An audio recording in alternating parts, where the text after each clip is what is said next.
الرجيم بسم الله الرحمن الرحيم ربنا وابعث فيهم رسولا منهم يتلو عليهم آياتك ويعلمهم الكتاب والحكمة ويزكيهم إنك أنت العزيز الحكيم۔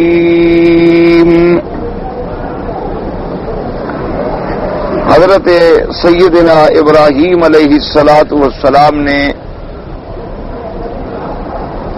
اللہ تبارک و تعالی سے جہاں اور دعائیں مانگی ہیں،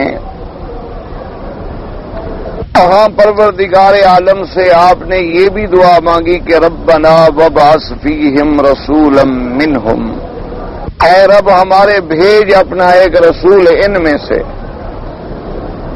یتلو علیہم آیاتک، جو تلاوت کرے ان پر تیری آیات کتاب کی، وَيُعَلِّمُهُمُ الْكِتَابَ وَالْحِكْمَةَ، اور تعلیم دے ان کو قرآن کی اور سنت کی، وَيُزَكِّيهِمْ، اور ان کو مرتبہ اخلاص پہ پہنچائے اور ان کے دلوں کو پاکیزہ بنائے، تحقیق تو ہر چیز پہ غالب بھی ہے اور حکمت والا بھی ہے۔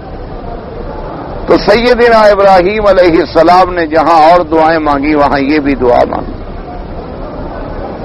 اسی لیے صحیح احادیث مبارک میں آتا ہے، جیسے انشاءاللہ ہم پڑھیں گے، کہ حضور صلی اللہ علیہ وآلہ آلہ وسلم تسلیما کثیرا کثیرا نے فرمایا کہ انا دعوت ابی ابراہیم، کہ میں ابا ابراہیم علیہ السلام کی دعا ہوں، وبشارت اخی عیسیٰ، اور میں اپنے بھائی عیسیٰ علیہ السلام کی خوشخبری ہوں، وَأَنَا رُؤْيَا أُمِّي الَّتِي رَأَتْ، اور میں اپنی اماں کا خواب ہوں جو میری اماں نے ایک خواب دیکھا تھا۔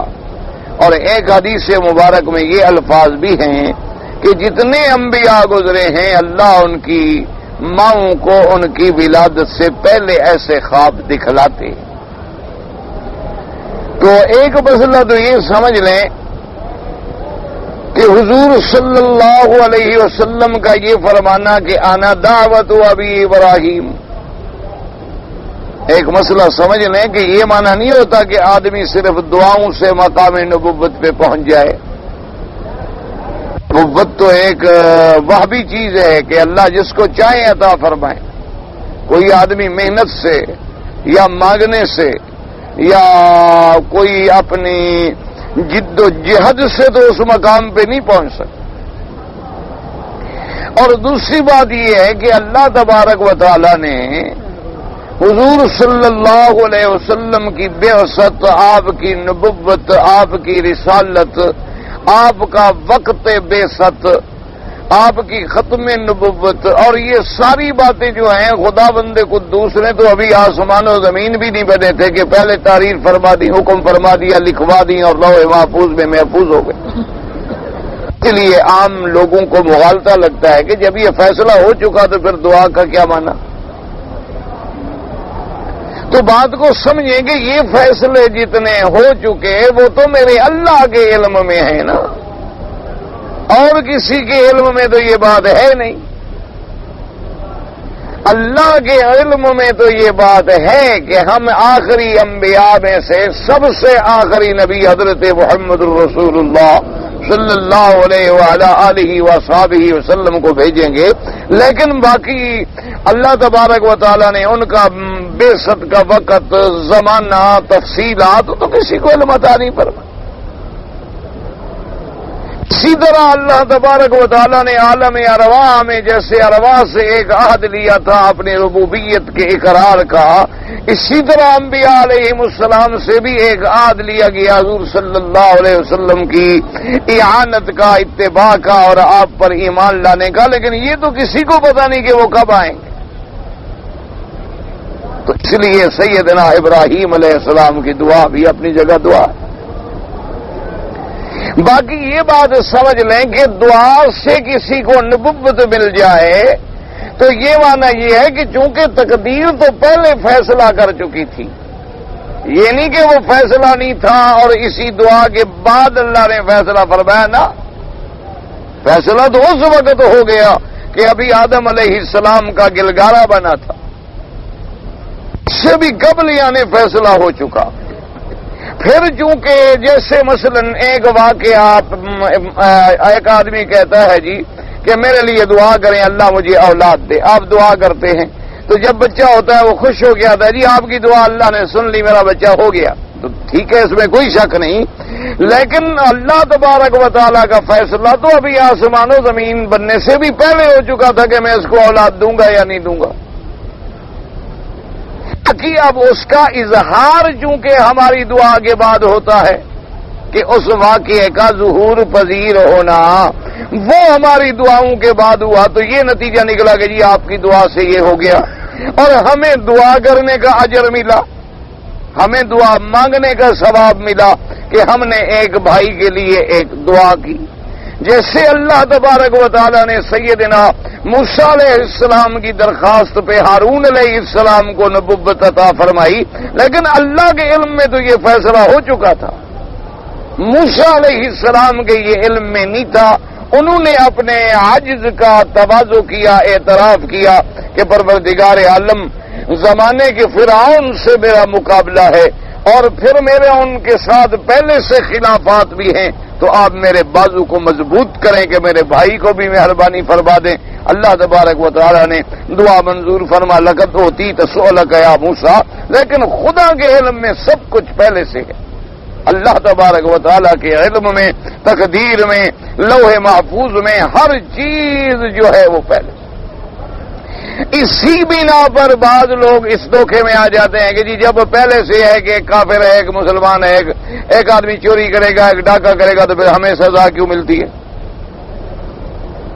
اس وجہ سے بہت سارے لوگ تقدیر کے مسئلے میں الجھ جاتے ہیں، تو اس لیے ہمیشہ یاد رکھیں، سب سے پہلا مسئلہ تو یہ سمجھ لیں کہ تقدیر کا کوئی معاملہ ہو تو آدمی بحث نہ کرے، بس آمنا وصدق کہ ہمارا ایمان ہے جو اللہ رسول کا حکم ہے، آمنا وصدق۔ اور دوسری بات یہ سمجھیں کہ اللہ تبارک و تعالی نے اپنے علم محیط کے باعث جو لکھا ہے وہ حق ہے، اللہ تبارک و تعالی نے جو لکھا ہے کہ یہ بندہ مومن بنے گا اور یہ بندہ کافر، اس کے علم میں ہے کہ اس کے اندر ایمان کی صلاحیتیں ہیں اور اس کے اندر کفر کی، یعنی کہ اللہ نے جبرن لکھ دیا ہے، اس لیے اس کو مجبور کر دیا ہے کہ تم ایسے بنو۔ اگر اللہ نے مجبور کر دیا ہو تو پھر تو سزا اور جزا کا کوئی مسئلہ ہی باقی نہیں رہتا، اگر اللہ نے اس کو مجبور کر دیا ہو تو پھر انبیاء کو بھیجنے کی ضرورت ہی باقی نہیں رہتی، رسولوں کو بھیجنے کی ضرورت ہی نہیں رہتی، کتابیں اتارنے کی ضرورت ہی نہیں رہتی۔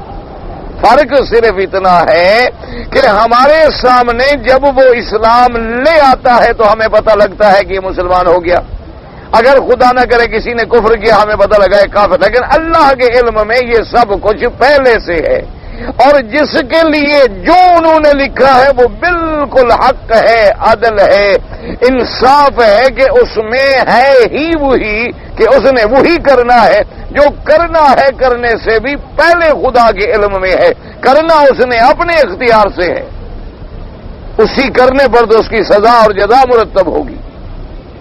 اس لیے اللہ، چونکہ ایک چیز کا ہمیں علم نہ ہونا جی، اب جب جیسے مثلا مشتری ستارے پہ وہ بڑا حوادث کا اظہار ہو رہا ہے آپ کو اور ہمیں پتہ نہیں، جن کے پاس مشینیں ہیں، آلات رصد ہیں، دوربینیں ہیں، حساب ہیں، وہ دیکھ رہے ہیں، اور ہمیں ہمارے سامنے جب وہ فوٹو آ گیا، اخبار میں آ گیا، تو اب ہمیں بھی کچھ اس سے شدھ بدھ معلومات حاصل ہو گئی۔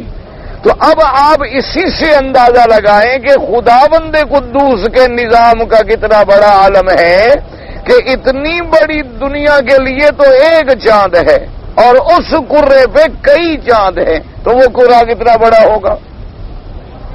تمام چیزیں اللہ تبارک و تعالیٰ کے علم، تو لہذا یاد رکھیں کہ اللہ کے علم میں تو یہ فیصلہ ہو چکا، لیکن ابراہیم الخلیل علیہ السلام کو اس فیصلے کا علم نہیں ہے، اس لیے وہ دعا مانگ رہے ہیں کہ ربنا وابعث فیہم رسولا منہم کہ اے ہمارے رب، ان میں سے یعنی مکے کے رہنے والوں میں سے، یہاں کی آبادی میں سے اور ان لوگوں میں سے ایک اپنا رسول پیدا فرما، کیونکہ یہ قاعدہ ہے کہ ایک تو مراد یہ ہوتی ہے کہ جن سے بشر ہو، اور پھر جن سے بشر بھی ہو اور ہو بھی قریش میں سے جو قریش متولی ہیں مکے میں، تو یہ اور بڑی بات ہے کہ ان کے سمجھانے کے لیے، ہدایت کے لیے اور ان کی فہم کے لیے، ان کے قریب آنے کے لیے یہ بات بڑی زیادہ اقرب الی الفہم ہو جاتی۔ ایک ہے کہ اللہ نبی مبعوث فرمائے کسی دوسری قوم سے بھیج دیں،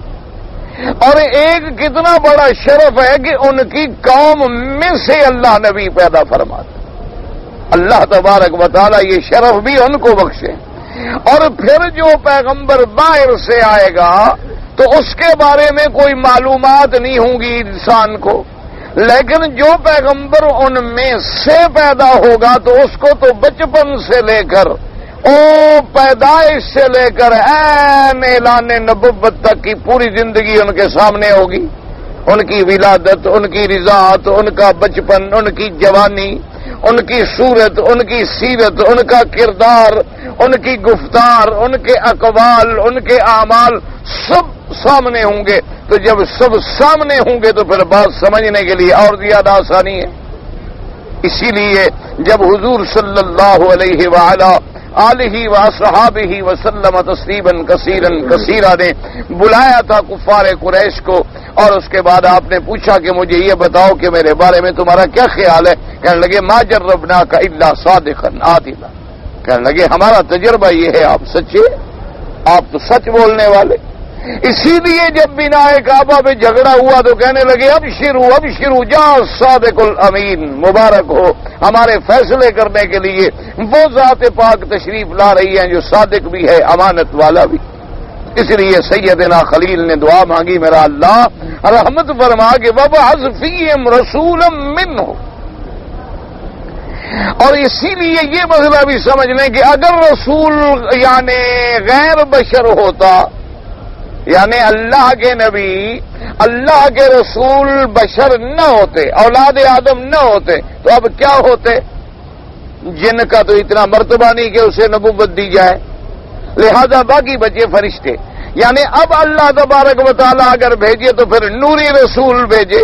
اچھا، اب نوری رسول بھیجنے میں بھی دو صورتیں بنے گی۔ ایک تو صورت یہ بنے گی کہ جبریل علیہ السلام کو اللہ بھیج دیا لیکن وہ اپنی اصلی صورت میں آئے، اصلی صورت میں آئے تو کوئی بندہ اس کو دیکھنے کی طاقت ہی نہیں رکھتا۔ یعنی اگر فرشتہ اصلی شکل میں آ جائے، جبرائیل ہو، میکائیل ہو، اسرائیل ہو یا اور فرشتہ ہو، اگر وہ اپنی اصلی صورت ملکیہ میں آئے تو کسی انسان کو یہ طاقت ہی نہیں ہے کہ اس کو دیکھ سکے۔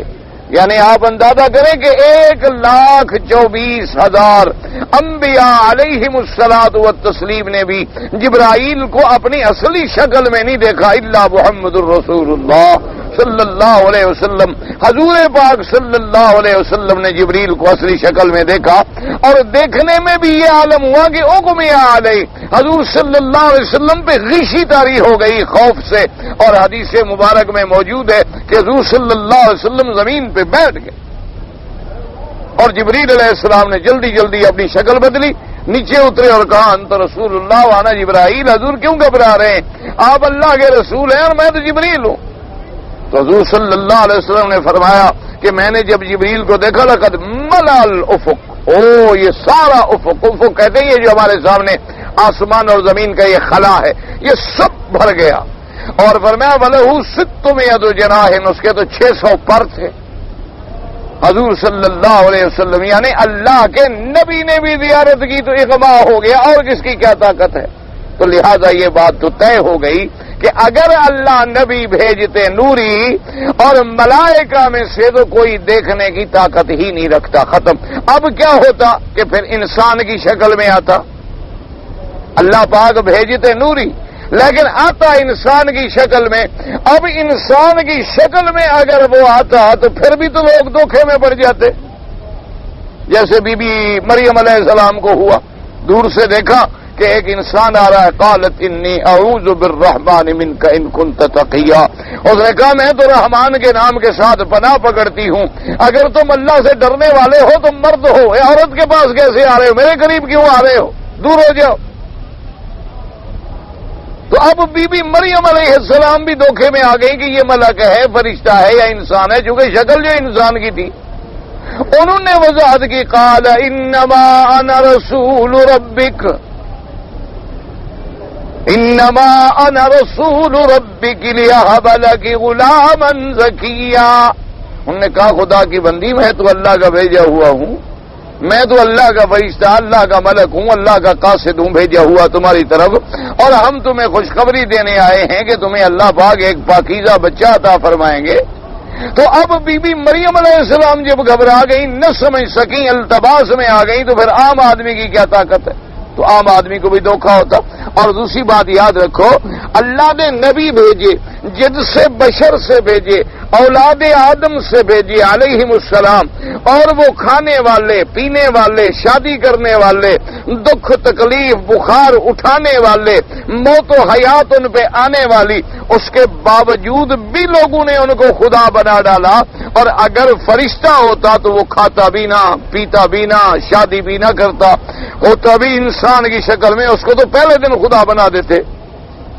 کہتے جی یہ کیسا انسان ہے، یہ تو کھاتا بھی نہیں، یہ کیسا انسان ہے، یہ تو شادی بھی نہیں کرتا، یہ کیسا انسان ہے، اس سے تو کبھی بخار بھی نہیں ہوا، اور یہ کیسا انسان ہے کہ اس کو تو بھوک بھی نہیں لگتی، پیاس بھی نہیں لگتی۔ ہاں معلوم یہ ہوتا ہے کہ پھر یہ خدا ہے، اس بھیس میں آیا ہوا ہے، کیونکہ خدا کھانے سے پاک ہے، خدا پینے سے پاک ہے، خدا بیوی سے پاک ہے، خدا بچوں سے پاک ہے، تو اس میں بھی تو وہی باتیں مل رہی ہیں، لہذا وہ تو اور زیادہ نعوذ باللہ گمراہی میں الجھ جاتے۔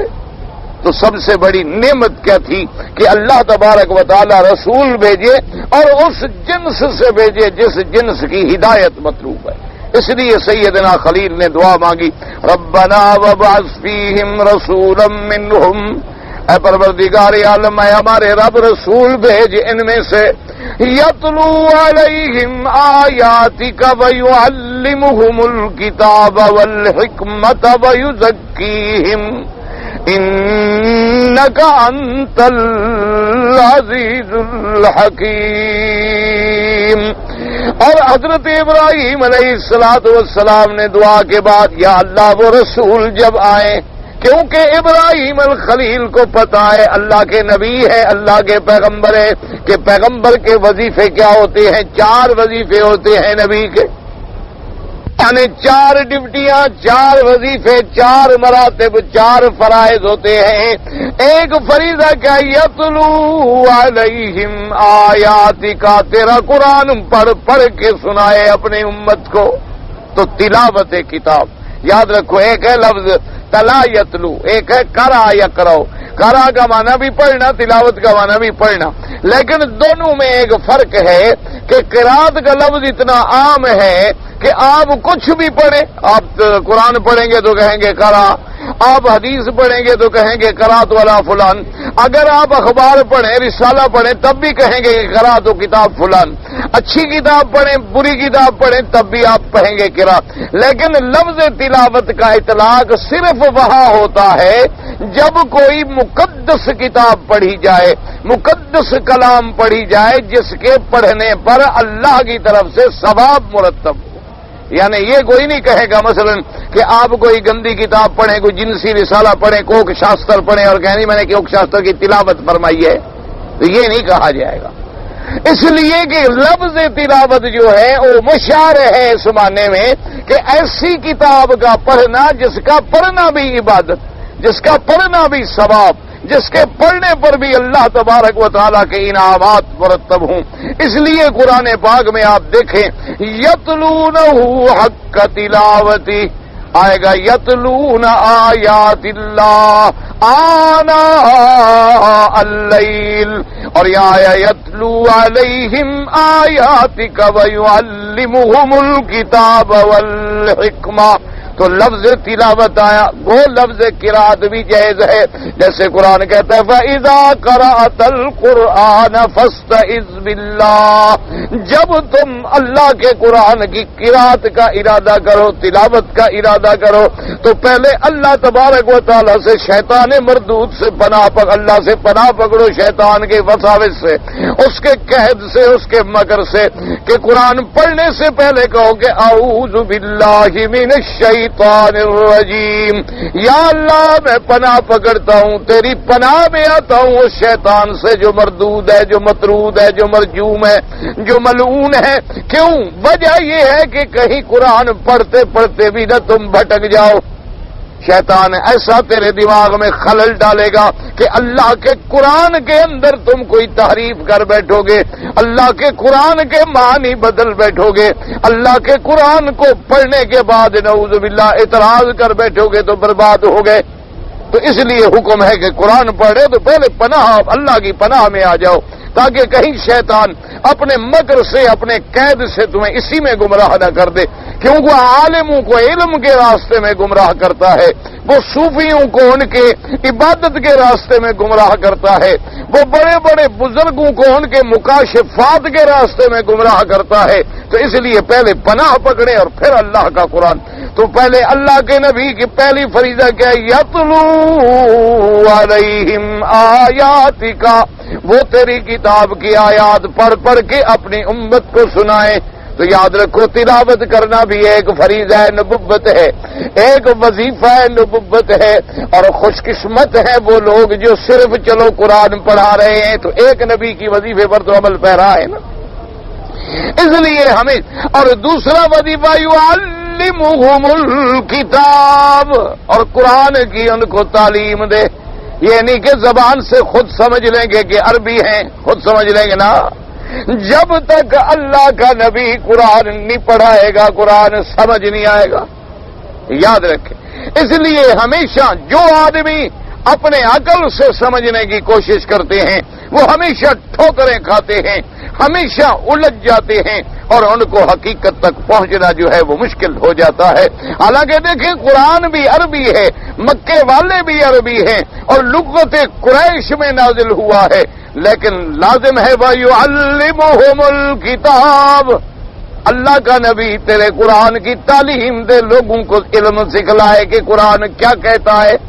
تو قرآن بغیر نبی کے سمجھ نہیں آ سکتا، اور میرے مدنی پاک کا فرمان کبھی بغیر صحابہ کے سمجھ نہیں آ سکتا، اور تمام علوم جو ہیں صحابہ کے، پھر علماء محدثین اور ائمہ کے بغیر سمجھ نہیں آ سکتے۔ یہی حکمت یہ ہے کہ اللہ نے ایک سلسلے سے سلسلہ جوڑ دیا ہے کہ اس کے بغیر، جیسے ایک مسل ہے نا جی کہ مربع مربی کے بغیر نہیں بنتا، اسی طرح کتاب بھی عالم کے بغیر سمجھ نہیں آتی جب تک کہ اس فن کا ماہر نہیں ہوگا۔ یعنی آپ دیکھیں ایک بہت بڑا عالم ہوتا ہے لیکن وہ نحو کے اندر کمزور ہے تو نحو نہیں سمجھا سکے گا۔ ایک آدمی بڑا ماشاءاللہ عالم ہوتا ہے لیکن وہ کسی فقہی مسئلے میں کمزور ہے تو جہاں کوئی فقہی مسئلہ آئے گا وہ بیچارہ بیٹھ جائے گا۔ ایک بہت بڑا عالم ہوگا لیکن وہ لغت میں کمزور ہے، جہاں کوئی لغت کی بحث آئے گی تو وہ غریب بیٹھ جائے گا۔ اس لیے وظیفہ آیا کہ اللہ کا نبی اپنی امت کو، تیرے بندوں کو قرآن سکھلائے، تعلیم دے، پڑھائے، اور جب تک تعلیم نہ دے تو فرشتے بھی نہیں جان سکتے، تو تیری میری کیا طاقت ہے۔ اس لیے قرآن کہتا ہے وَعَلَّمَ آدَمَ الْأَسْمَاءَ كُلَّهَا، اللہ نے آدم کو اسماء کا علم دیا، تعلیم دی۔ جب تک اللہ نے نہیں سکھلایا آدم بھی نہیں جانتے، اللہ نے نہیں سکھلایا تو فرشتے بھی نہیں جانتے۔ اس لیے جب فرشتوں سے پوچھا گیا کہ چلو تم تو بڑے تسبیح کرنے والے ہو، بڑے میرے عبادت گزار ہو، بڑے رات دن میری عبادت میں مصروف ہو، اپنی عبادت کے زور سے چلو بتاؤ کہ اس چیز کا کیا نام ہے۔ قالوا سبحانک لا علم لنا الا ما علمتنا، ہمیں علم نہیں مگر وہ جو آپ نے ہمیں سکھلایا ہے۔ اور نبیوں کی شان یہ ہے کہ جہاں جہاں نبی کا علم آئے گا تو کہاں وَعَلَّمْنَاهُ مِن لَّدُنَّا عِلْمًا، اللہ فرماتا ہے کہ نبی کو ہم اپنی طرف سے خود پڑھاتے ہیں۔ تو جب ان کو پڑھانے والا خدا ہے اور امت کو پڑھانے والے نبی ہیں اور آگے پھر نبی پاک کے فرمان پہ عمل کر کے دکھلانے والے ماڈل جو ہیں وہ صحابہ محمد مصطفیٰ ہیں، تو جب تک سب پہ ایمان نہیں ہوگا مسئلہ نہیں بنے گا۔ اس لیے فرمایا وَيُعَلِّمُهُمُ الْكِتَابَ، کتنے مسئلے ہیں۔ صحابہ رضوان اللہ علیہم اجمعین نے قرآن بھی سن لیا حضور کی زبان مبارک سے، لیکن بات سمجھ نہ آئی۔ جیسے صحیح حدیث کے اندر آیا، اللہ نے فرمایا کُلُوا وَاشْرَبُوا حَتَّىٰ يَتَبَيَّنَ لَكُمُ الْخَيْطُ الْأَبْيَضُ مِنَ الْخَيْطِ الْأَسْوَدِ مِنَ الْفَجْرِ، رمضان میں اس وقت تک کھاتے رہو پیتے رہو جب تک سیاہ ڈورا کالے ڈورے سے علیحدہ ہو جائے۔ تو ایک صحابی نے 2 دھاگے رکھ لی، حضور پاک کو جب پتہ لگا آپ نے فرمایا ان وسادتک لعریض، بھائی تمہارا سرانہ بڑا لمبا چوڑا ہے کہ سیاہ ڈورا بھی اس کے نیچے آ گیا اور کالا ڈورا بھی نیچے آ گیا۔ اس نے کہا حضور یہ آپ نے فرمایا اللہ کے بندے، سیاہ ڈورے سے مراد وہ رات ہے اور سفید ڈورے سے مراد صبح صادق ہے، کیا کہہ رہے ہو؟ اللہ تبارک و تعالیٰ نے یہ نہیں فرمایا کہ دھاگے رکھ لو اور دھاگے دیکھتے رہو۔ تو لفظ تو خیط الابیض اور خیط الاسود آیا تھا، لیکن اس وقت تک وہ حل نہ ہو سکا جب تک میرے پاک نبی حضرت محمد الرسول اللہ صلی اللہ علیہ وعلا آلہ وصحابہ وسلم تسلیما کثیرا نے ارشاد نہ فرمایا۔ اسی طرح دیکھ لیں سارے مسائل، نماز ہے، روزہ ہے، حج ہے، زکوٰۃ ہے۔ اب لفظ آ گیا وَأَتِمُّوا الْحَجَّ وَالْعُمْرَةَ لِلَّهِ۔ اچھا پھر کہیں آتا ہے الحج اشہر معلومات فمن فرض فیہن الحج فلا رفث فلا فسوق فلا جدال فی الحج، اور کہیں آتا ہے ان الصفا والمروۃ من شعائر اللہ۔ لیکن اب تفصیل کے احرام کیسے باندھو، لبیک کیسے پڑھو، طواف کیسے شروع کرو، کتنے چکر لگا کے ختم کرو، اور طواف کے بعد صفا مروا دوڑو، ورنہ صفا پہلے دوڑ کے کوئی بعد میں طواف کر لے۔ اچھا پھر مینا پہلے جاؤ، یہ نہیں کہ عرفات پہلے جا کے پھر مینا آ جاؤ۔ یہ ساری ترتیب ہمیں کون سکھلائیں گے؟ محمد الرسول اللہ صلی اللہ علیہ وسلم۔ اور حضور پاک کا یہ عمل پوری امت کو کون پہنچائیں گے؟ صحابہ رضوان اللہ علیہم اجمعین، اس کے بعد تابعین، تبع تابعین، ائمہ محدثین، اور پھر علماء۔ اسی لیے حضور نے فرمایا کہ العلماء ورثۃ الانبیاء، علماء جو ہیں وہ تو انبیاء کے وارث ہیں۔ کیا معنی وارث کا معنی یہ تھوڑا ہے کہ ان کو جائیداد ملے گی، ان کو حضور صلی اللہ علیہ وسلم کی دولت ملے گی، پیسہ ملے گا، مکان ملیں گے۔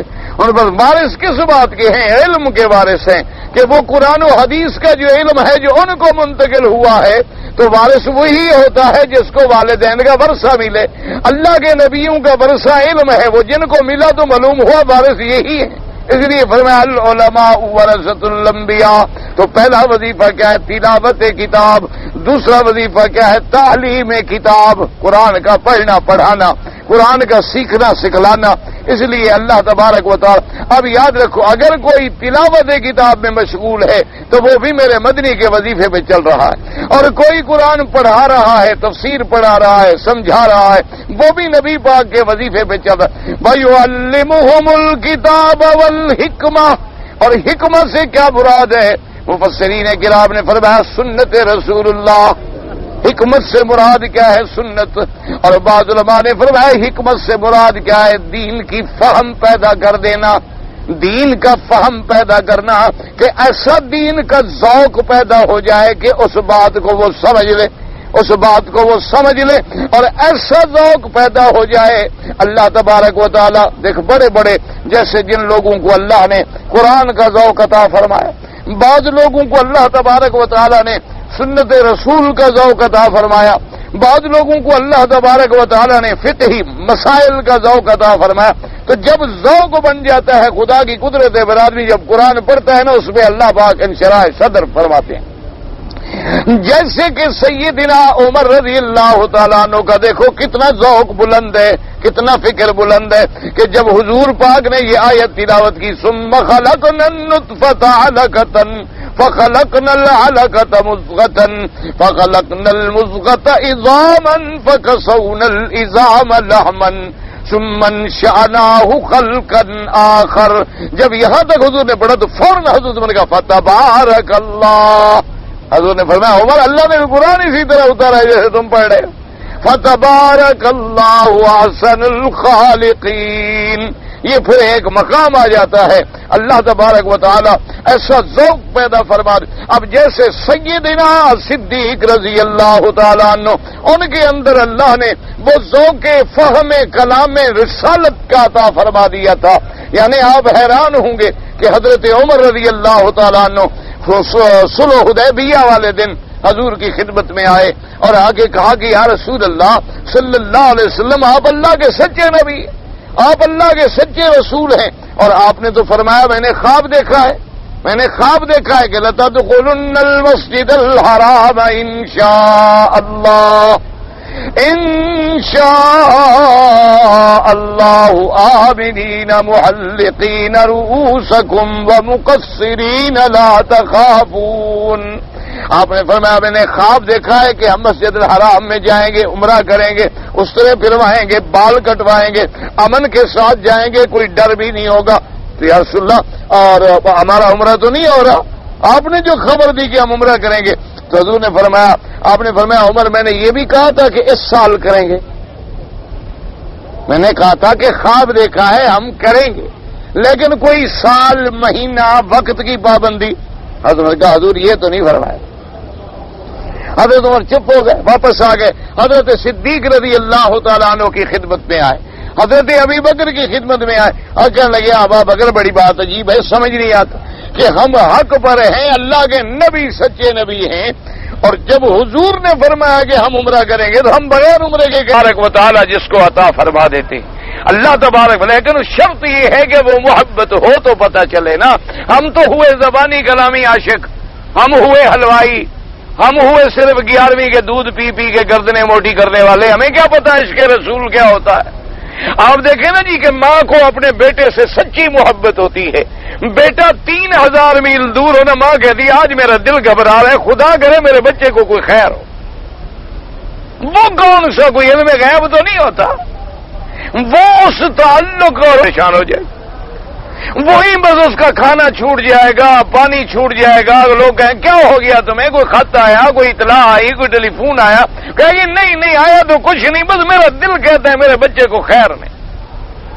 وجہ کیا ہے؟ وہ محبت صادقہ ہے جو اثر کرتی ہے. اس کے اندر ایک ذوق اور ایک فہم پیدا ہوتی ہے کہ اپنا بیٹا لاکھوں میل دور بھی ہو لیکن ماں کے دل کے اندر اس کا ایک تعلق کا کنیکشن موجود ہوتا ہے. اسی طرح جن لوگوں کا اللہ کے نبی سے تعلق اور محبت ہے، ان کی زبان سے بھی وہی بات نکلتی ہے جو نبی پاک کی زبان سے نکلی. اسی لیے میرے مدنی سرکار نے جب سب لوگوں نے یعنی فیصلہ ہو گیا کہ واپس جانا ہے، حضور پاک نے حکم فرمایا کہ بھئی بکرے جانور ذبح کرو، کیونکہ دم سارے روک دیے گئے ہم، اور ہم نے احرام کھولنا ہے تو دم تو دینی ہے، لہذا دم ذبح کریں، ہر آدمی جانور ذبح کرے. صحابہ چپ کر کے بیٹھے. حضور نے فرمایا بھی اٹھو جانور ذبح کرو، احرام کھولو، جانور ذبح کرو، سر مڈاؤ، احرام کھولو، چلیں واپس. چپ. حضور ناراض ہو گئے. آپ خیمے میں تشریف لے آئے، بی بی ام سلمہ رضی اللہ تعالی عنہا موجود تھی. حضور کے چہرے پہ جلال ہے. بی بی صاحبہ نے پوچھا کیا بات ہے آقا؟ کہا میں نے 2 دفعہ صحابہ کو حکم دیا ہے اور میرے حکم کی تعمیل نہیں ہو رہی. صحابہ چپ کر کے بیٹھے ہوئے. اب یہ تھا فہم، یہ تھا وہ ذوق فہم جو اللہ نے دیا تھا. بی بی نے کہا حضور ناراض نہ ہوں، صحابہ مکے کی محبت میں پریشان بیٹھے ہوئے ہیں، کعبۃ اللہ کی محبت میں وہ پریشان بیٹھے ہوئے ہیں کہ ہم احرام باندھ کے آئے، مدینے سے چلے، مکے بھی پہنچ گئے لیکن عمرہ نہ کر سکے، اور وہ انتظار میں ہے کہ شاید اب بھی اللہ جبریل نازل فرما دے کہ جاؤ مکے میں داخل ہو جاؤ، لڑنا ہے تو لڑو، وہی آ جائے گی تو پھر جانا پڑے گا. لہذا آپ حضور نہ فرمائیں، آپ جا کے اپنا جانور ذبح کر دیں، پھر دیکھیں صحابہ کیا کرتے ہیں. اب اندازہ کریں، یہ ذوق تھا، یہ بات نہیں کہ نبی کو سمجھ نہیں آئی، بی بی کو سمجھ آ گئی. بی بی تو آخر بی بی ہے، کتنا بڑا مرتبہ کیوں نہ ہو، لیکن حضور کا شان کتنا بلند ہے. حضور صلی اللہ علیہ وسلم نے فرمایا اچھا، تو حضور صلی اللہ علیہ وسلم تشریف لے آئے، اپنے جانور کو ذبح کیا. صحابہ اٹھے، دوڑ پڑے سب اپنے جانور ذبح کرنے کے. انہوں نے کہا بھئی اب حضور کے جانور ذبح ہو گیا، اب امید ختم ہو گئی، اب وہاں آنے کی امید نہیں رہی، اب جلدی جلدی جانور ذبح کرو. تو یہ ایک ذوق پیدا ہو جاتا ہے، مقام پیدا ہو جاتا ہے. تو بعض علماء نے فرمایا اس سے مراد سنت ہے، اور بعض نے فرمایا کہ فہم دین ہے، کہ دین کی ایک ایسی فہم عطا فرما کہ دین کی بات سمجھنا جو ہے وہ آسان ہو جائے، دین کی بات جو ہے ہمارے دل و دماغ میں آنا جو ہے وہ آسان ہو جائے. اور بعض علماء نے فرمایا کہ حکمت سے مراد یہ ہے کہ جو خیر کے کام ہیں وہ اللہ کا نبی بتلا دے اور امت کو سمجھا دے کہ یہ کام کرنے والے ہیں، اور جو شر کے کام ہیں ان سے منع فرما دیں کہ یہ کام نہ کریں. یہ حکمت کا معنی ہے. لیکن یاد رکھو یہ سارے قول جو ہیں متقاربۃ المعنی ہے، اسی لفظ سنت میں سارے قول آ جاتے ہیں. اس لیے فرمایا وَيُعَلِّمُهُمُ الْكِتَابَ وَالْحِكْمَةَ وَيُزَكِّيهِمْ تزکیہ. تزکیے کا کیا معنی ہوتا ہے؟ معنی ہوتا ہے مانجنا، یعنی جیسے کسی چیز پہ زنگ لگ جائے تو آپ مانجتے ہیں، اس کو صاف کرتے ہیں. تو اسی طرح دلوں پر جو گناہوں کا زنگ لگ جاتا ہے، دلوں پر کفر کا زنگ لگ جاتا ہے. قرآن نے نہیں فرمایا کہ ان کے دل تو رہتے ہیں شد و قصبہ، یہ تو پتھروں سے بھی زیادہ سخت ہے کافروں کے دل جو ہے. اسی طرح فرمایا کہ ان کے دلوں پر کیا ہے؟ پردہ آ جاتی. انا جعلنا علی قلوبہم اکنہ. کسی جگہ فرمایا ختم آ جاتی ہے، کسی طرح فرمایا دبا آ جاتی ہے. تو یہ تو کافروں کا حال ہے. لیکن مسلمانوں ایمان والوں کے دل پر بھی کبھی کبھی معاصی کا، اللہ کے ذکر سے غفلت کا، اور کبھی کبھی گناہوں کی وجہ سے ان کے دلوں پر بھی ایک اثر آ جاتا ہے. تو اللہ کے نبی اپنی امت کے لیے ایسا تلاوت کتاب، تعلیم کتاب و حکمت کے بعد ان کا تزکیہ کر. لیکن یاد رکھو اسی تزکیے سے بعض لوگوں نے، یہ جو جتنے صوفیاء کرام اللہ ان کی قبروں پہ کروڑوں رحمتیں فرمائے، کہ ان کا مقصد جو ہے، مقصد تو ان کا بھی خیر تھا، لیکن تھوڑا سا اصل بات پہ غور کریں تو تزکیے کا جو صحیح راستہ ہے نا، اس لیے علماء نے لکھا کہ جن صوفیاء کرام کے کردار عمل سنت کے مطابق ہے، سبحان اللہ کے اب ان میں دونوں چیزیں آ گئی. ایک اتباع سنت بھی آ گئی، اور ایک تزکیے والا عمل جو ہے وہ بھی اتباع سنت کی روشنی میں آ گیا. اچھا، ایک ہوتا ہے کہ بھی دل کی صفائی تو کر رہے ہیں لیکن طریق کتاب و سنت والا نہیں ہے. جیسے بڑے بڑے جوگی مجاہدے کرتے ہیں، بڑے بڑے پنڈت مجاہدے کرتے ہیں، بڑے بڑے ہندو دیکھیں جناب وہ 20-20 سال تک گوشت نہیں کھاتے، 20-20 سال تک وہ اچھی غذائیں نہیں کھاتے، 20-20 50-50 سال تک جنگل میں بیٹھے رہتے ہیں اور اپنے چلے کاٹ رہے ہوتے ہیں. لیکن وہ راستے پہ کیوں نہیں پہنچتے؟ کہ ان کا تزکیہ قرآن و سنت کی روشنی میں نہیں ہوتا. تزکیہ تو کر رہے ہیں، ڈھونڈ تو رہے ہیں، محنت تو کر رہے ہیں، لیکن منزل مقصود نہیں مل رہی. اس کی وجہ یہ ہے کہ جیسے مثلا آپ نے مدینہ منورہ جانا ہو اور سڑک پکڑ لو جدے کی، تو آپ گاڑی دوڑا رہے ہیں، بھگا رہے ہیں، محنت کر رہے ہیں، گرمی میں چل رہے ہیں، راستے میں ریسٹ نہیں لے رہے، کھانا نہیں کھا رہے، چائے نہیں پی رہے، اور زیادہ سے زیادہ تیز چل رہے ہیں. کیوں کہ جی میں نے مدینے جانا ہے. تو آپ مدینے سے دور تو ہوتے چلے جائیں گے لیکن مدینہ نہیں پہنچیں گے، کیونکہ آپ اس پٹڑی پہ نہیں آئے. محنت تو آپ نے کی، گاڑی تو آپ نے بھی دوڑائی، آپ نے کھانا بھی نہیں کھایا، گرمی میں بھی چلے، سردی میں بھی چلے، لیکن منزل دور ہوتی چلی گئی. یہی وجہ ہے کہ جو لوگ قرآن و سنت کی روشنی سے ہٹ جاتے ہیں وہ بجائے منزل مقصود پہ لے جانے کے پھر اپنے مریدوں کو اور گڑھے میں ڈال دیتے ہیں. ورنہ مقصد تو ان بیچاروں کا بھی تزکیہ ہوتا ہے کہ جی اپنے مریدوں کا بٹھانا، ان سے محنت کرانی، ان سے ریاضت کروانی، ان سے مشقتیں کروانی، لیکن کتاب و سنت کی روشنی نہیں. تو نتیجہ کیا نکلتا ہے کہ ذرا جب محنت کی کوئی ایسی بات کہہ دی نعوذ باللہ جو کفر تک لے گئی، کوئی ایسی بات کر بیٹھے جیسے بعض پیروں کو ہو جاتے ہیں، وہ کہتے چھوڑو جی اب نماز کیا پڑھنی، اب تو اللہ سے مل گئے، خلاص ختم ہو گئی بات، نماز شماز سب ختم. اسی طرح بعض لوگ کہتے ہیں بس ٹھیک ہے جی گناہ ثواب کا تو کوئی فلسفہ ہی نہیں، بس سارا بس سب آپ ہی آپ ہے، اس کے اندر بھی آپ ہے، اس کے اندر بھی آپ ہے. اور وہ جی وہ جناب کہیں بنسری بجیروں نے کہا جی بنسری کیا ہے، اس کے اندر جو آواز آ رہی وہ آپ کی تو ہے. وہ اللہ کی طرف سے ہے۔ وہ کہتے ہیں یہ بنسری سے جو آواز آ رہی ہے نا، تم سمجھ رہے ہو کہ بنسری ہے، بھائی بنسری تو لکڑی ہے، خالی ہے، یہ تو پھونک مارا ہے، آواز او جی خود اسی کی تو ہے نا۔ وہ اسی دھوکے میں آ کے گمراہ ہو جاتے ہیں۔ تو نتیجہ کیا نکلتا ہے کہ بجائے منزل مقصود پہ پہنچنے کے وہ راستے سے ہٹ جاتے ہیں۔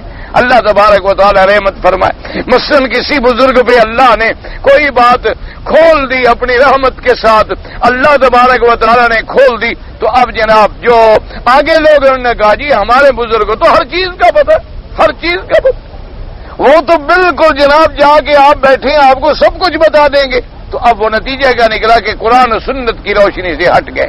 اس لیے یاد رکھیں، تلاوت کتاب پہلے، تعلیم کتاب، پھر حکمت، پھر تزکیہ۔ تو تزکیہ تب حاصل ہوگا جب پہلی تین چیزیں بھی موجود ہوں گی۔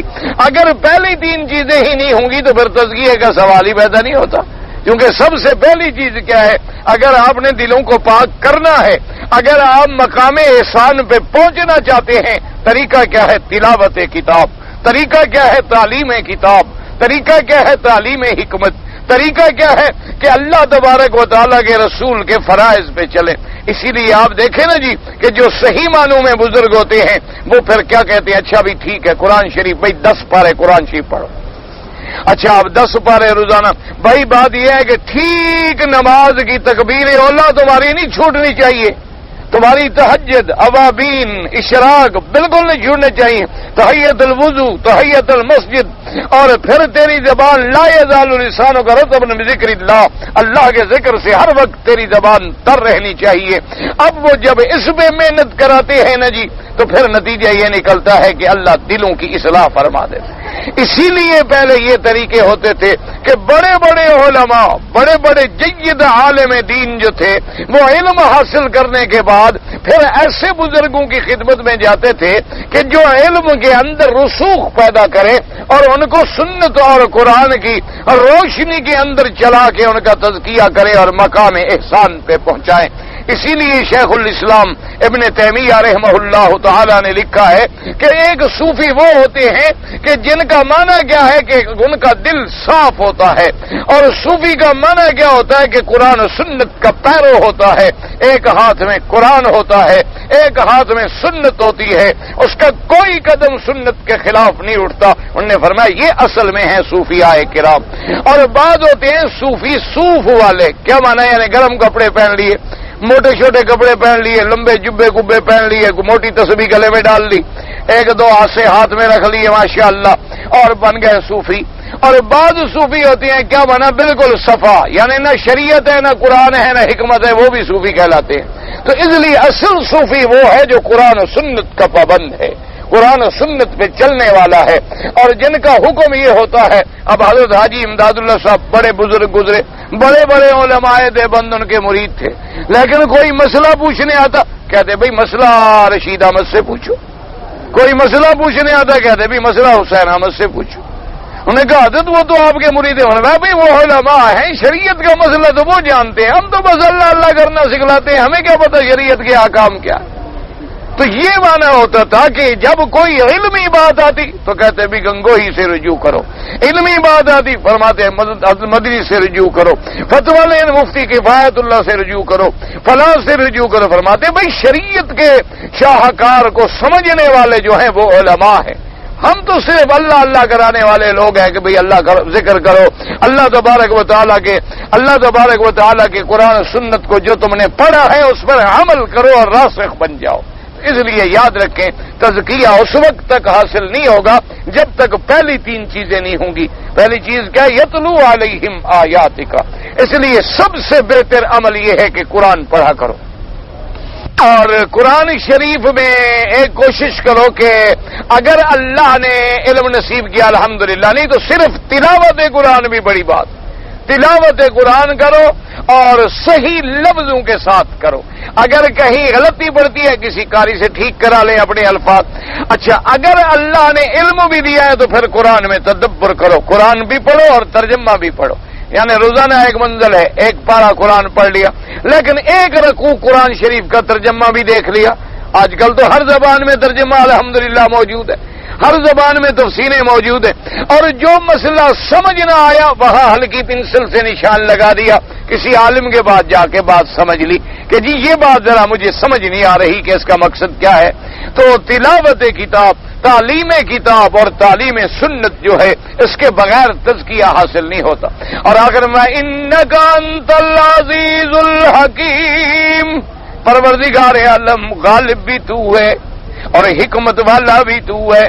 یاد رکھو علماء نے لکھا ہے کہ اگر تم اللہ کے قرآن میں اول سے لے کر آخر تک، یعنی سورۃ الفاتحہ سے لے کر والناس تک صرف اللہ کی جن صفتوں کا ذکر آیا ہے نا قرآن میں، اسی پہ غور کرو تو حیران ہو جاؤ گے کہ کلام خدا بندی کے اندر کیا حکمت ہے۔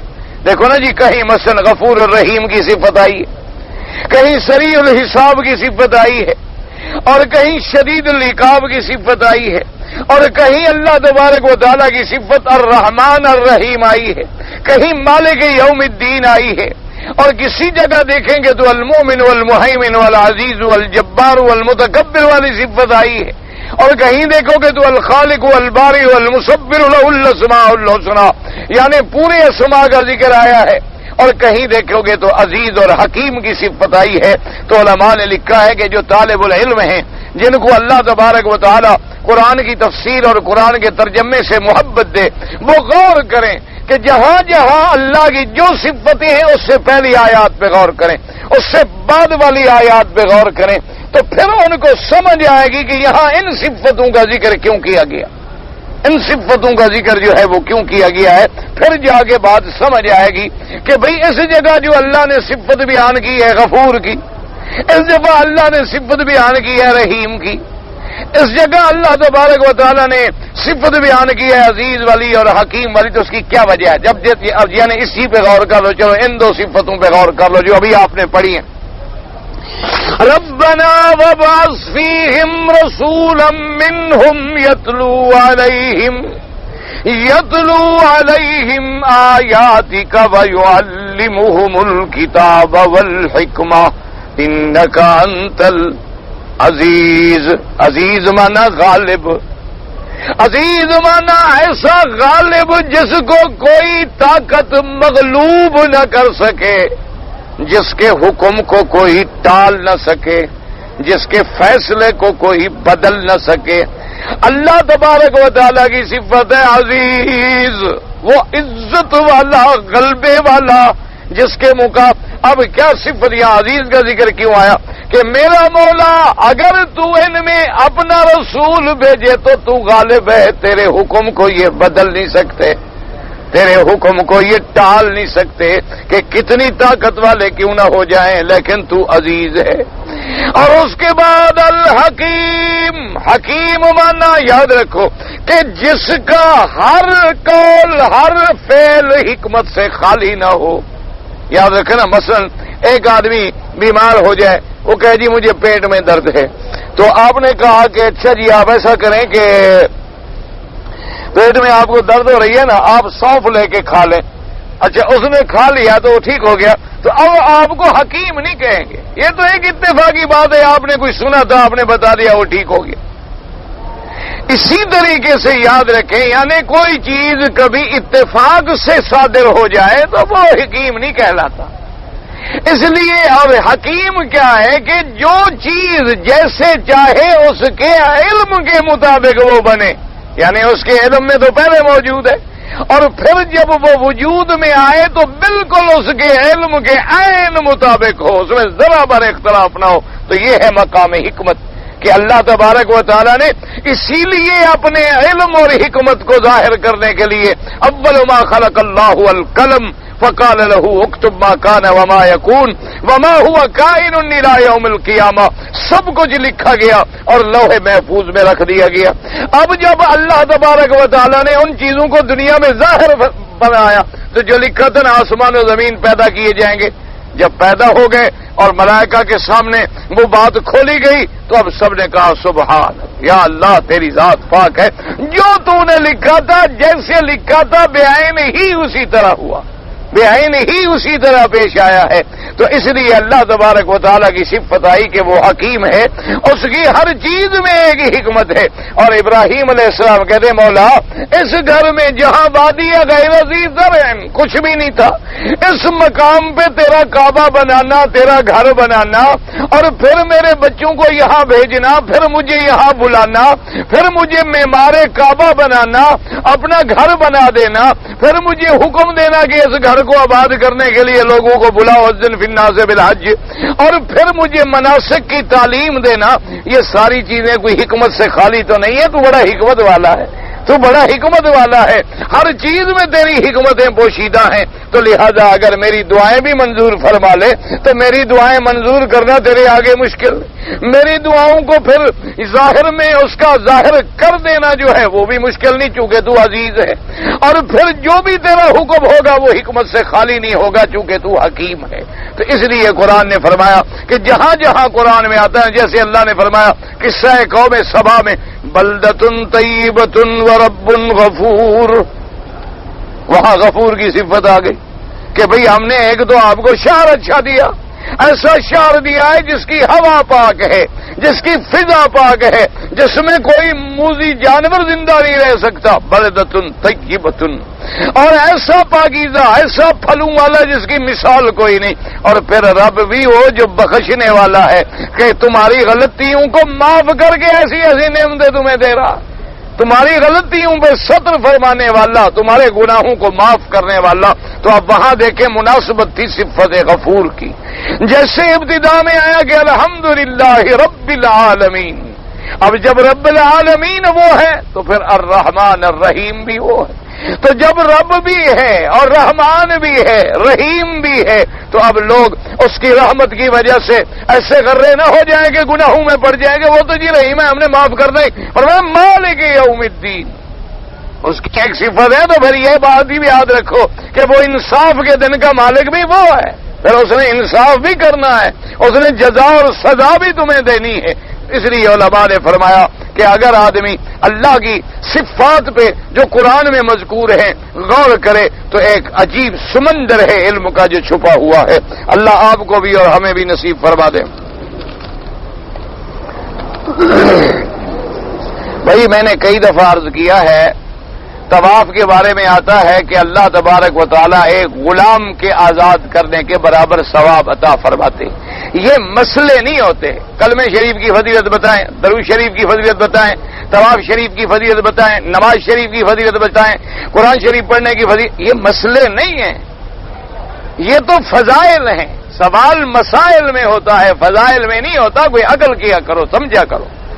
ایک ہے فضائل اور ایک ہے مسائل، اور اسی طرح ایک ہوتے ہیں احکام.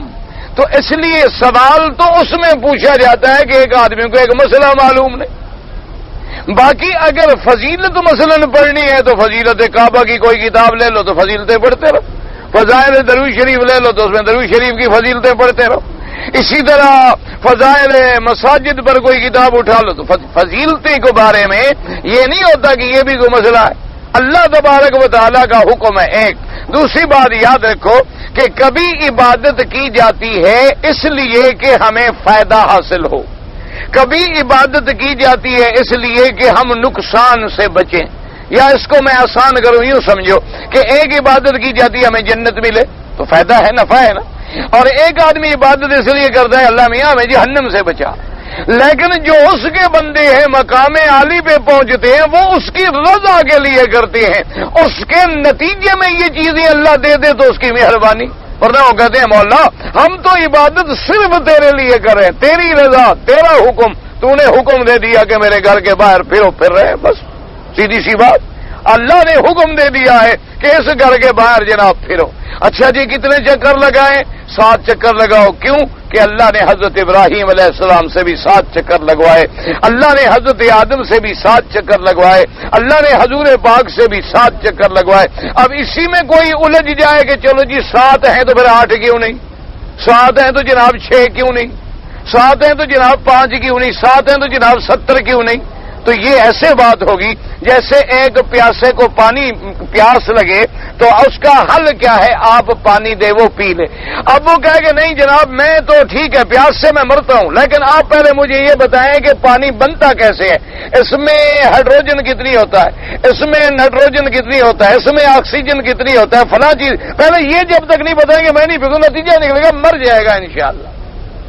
تو اس لیے ہمیشہ یاد رکھیں کہ ایسی باتیں یا تاریخی باتیں یا فضائل کی باتیں اس کتاب کی فضیلت کی کوئی کتاب لے لی اور خود پڑھ لی، السلام علیکم، کیوں یہ ایسی چیزیں نہیں ہوتی کہ جو مولوی یاد کرتا رہے۔ باقی حضور نے فرمایا کہ طواف کا اتنا بڑا اجر ہے کہ جیسے کوئی سیدنا اسماعیل علیہ السلام کی اولاد میں سے ایک غلام کو لے کے آزاد کرے۔ لیکن دعا کرو اللہ ہمیں طواف قبول بھی نصیب فرمائے۔ حضرت عمر کا ایمان لانا غیر فطری تھا۔ کیوں غیر فطری تھا؟ اب اندازہ کرو، اس شریف آدمی کو یہ لکھنا بھی نہیں آتا، ایڈوکیٹ صاحب ہیں، پتہ ہی نہیں کہ فطری اور غیر فطری کیا مقصد ہوتا۔ انا للہ و انا الیہ راجعون۔ بھئی اللہ حضرت سیدنا عمر جس کو اللہ کے نبی نے مانگا ہو اس کا ایمان غیر فطری تھا، تو پھر ایمان ہے کس کا؟ اور اللہ تبارک اور جس کے ایمان پر اللہ کا جبریل اترا ہو کہ محمد مصطفیٰ، آج تو اللہ کے فرشتے بھی آسمان میں خوشیاں منا رہے ہیں کہ عمر مسلمان ہو گیا۔ جس کے ایمان پہ زمین میں نہیں آسمان میں بھی اللہ کے فرشتوں نے خوشی منائی ہو۔ مجھے تو نہیں سمجھ آیا تمہارا فطری غیر فطری کا کیا معنی ہے۔ اللہ تبارک و تعالی ہدایت دے مجھے بھی، آپ کو بھی، سب کو۔ اللہ کا قاعدہ نہیں ہے۔ پھر حضور کیوں فرماتے ہیں حضرت عمر میری مراد ہے؟ تو حضرت عمر نے مانگا، حضور نے مانگا اللہم اعز الاسلام، کہ یا اللہ اسلام کو قوت دینی ہے تو ان دو میں سے کسی کو مسلمان کر، یا عمر کو مسلمان کر یا ابی جہل کو مسلمان کر، عمرو بن ہشام کو تو جب حضور نے مانگا تو اللہ نے آپ کی مراد بھی پوری کر دی۔ تقدیر میں فیصلہ پہلے تھا کہ عمر اسلام لائے گا، اور کب لائے گا؟ جب میرا نبی مانگے گا۔ اب لوگ نادان جمرات کو چپل مارتے ہیں تو آپ وہاں کھڑے ہو کے روکا کریں، سارے کام میرے ذمہ تو نہ لگائیں نا، کچھ آپ اپنے ذمے بھی ڈپٹی لگائیں کہ وہاں جب جمرات کے مارنے کا وقت آئے تو وہاں کھڑے ہو جائیں اور لوگوں کو روکیں۔ ویسے چپل مارنا جائز نہیں، تو کوئی کام تم بھی تو اپنے ذمے لگاؤ نا، کم از کم یہی چپل سے روکنے والا کام ہی ذمے لگا لو اپنے۔ طواف زیارت جو ہے اس کے لیے احناف کے نزدیک تو یہ ہے کہ 12 کے غروب سورج غروب ہونے تک، اور باقی اما فرماتے ہیں کہ 13 تک۔ اس کے بعد طواف تو ہو سکتا ہے، لیکن پھر دم پڑ جاتی ہے کہ آپ نے وقت گزار دیا، آپ نے تاخیر کر دی، آپ نے ان ایام کو گزار دیا ہے۔ یہاں طواف میں بعض لوگوں کے آگے جا کر دعا پڑھتے ہیں تو ان کو آپ سمجھایا کریں نا، سارے کام میرے ذمہ نہ لگائیں آپ۔ یہاں بعض لوگ جو ہے حرم شریف کے باہر کھڑے ہو جاتے ہیں، وہیں سے کھڑے کھڑے امام کے پیچھے نماز پڑھتے ہیں، تو ان کو جا کے کہا کرو نا بھی اندر حرم خالی ہے، تو سارا ذمہ مولوی کے نہ لگاؤ، کچھ تم بھی کام کرو۔ یہ سارے مسئلے تیرے اپنے سمجھانے کے ہیں۔ ہر رکعت میں بسم اللہ پڑھیں، سورت شروع کرنے سے پہلے بسم اللہ پڑھنی ہوگی، یہ نہیں کہ اللہ اکبر کر کے نہ، جب سورت پڑھنی ہے تو پھر بسم اللہ بھی پہلے پڑھیں گے۔ مسجد نبوی میں جب جائیں تو مسجد نبوی کی نیت سے جائیں۔